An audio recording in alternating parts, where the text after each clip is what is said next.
Mengapa peristiwa Bondi Beach, Australia terjadi? Terjadi penembakan massal di pantai Bondi, Sydney, Australia, Minggu 14 Desember 2025.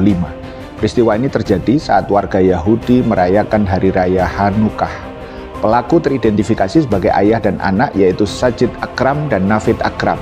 Aksi teror itu menyebabkan 15 orang warga dan pelaku, Sajid, tewas. Puluhan lainnya menderita luka-luka. Apa yang sesungguhnya terjadi?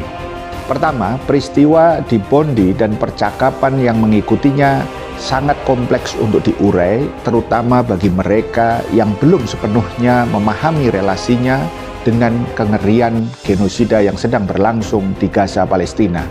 Konten ini dibuat khusus untuk komunitas Muslim dan masyarakat luas secara umum dengan harapan dapat membantu kita semua menavigasi kompleksitas percakapan yang berlapis-lapis ini.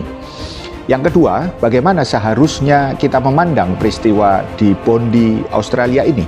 Tanpa ragu, ini mengerikan. Dunia tidak lagi sama ketika genosida di Gaza, Palestina. Mereka, pendukung genosida, telah mati rasa terhadap tingkat kejahatan yang luar biasa yang dilakukan oleh entitas penjajah Zionis yang dilakukan hampir tanpa hukuman di depan mata dunia yang buta dan mulutnya yang bisu. Trauma Gaza, Palestina hingga kini masih belum terselesaikan. Yang ketiga, menyaksikan peristiwa hari Minggu itu di Pantai Bondi hanya membangkitkan kengerian yang kita semua alami selama 2 tahun terakhir karena genosida Gaza. Jika kita jujur pada diri sendiri dan satu sama lain, maka harus disadari bahwa beberapa korban tewas di Pantai Bondi adalah pendukung setia genosida Gaza. Haruskah kita mengutuk dan mengecam serangan di Bondi itu? 2 dekade lebih perang melawan teror, War on Terrorism, sejak tahun 2001 yang didalangi oleh Amerika telah mengajarkan kita kesia-siaan kecaman komunitas Muslim.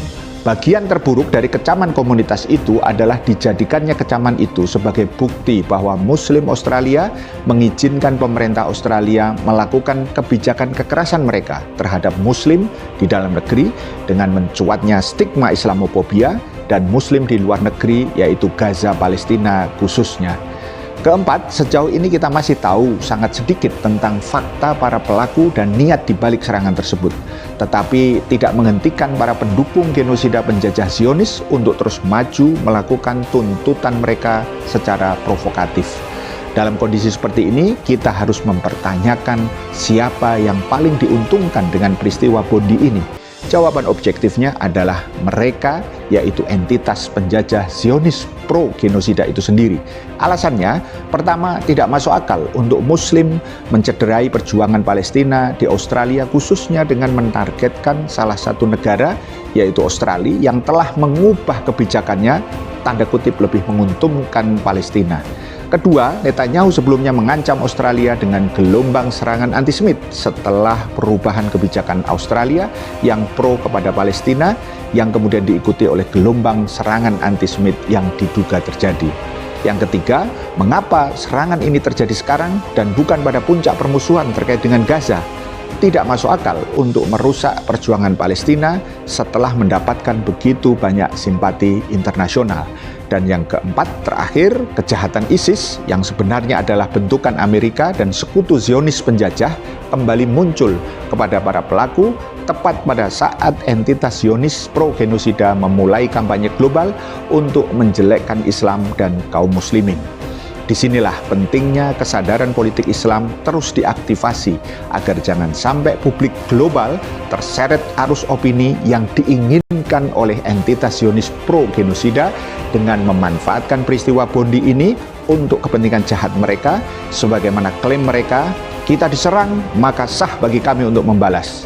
Ini tidak jauh dengan teriakan busuk Bush dalam War on Terrorism tahun 2001, Anda bersama kami atau bersama teroris.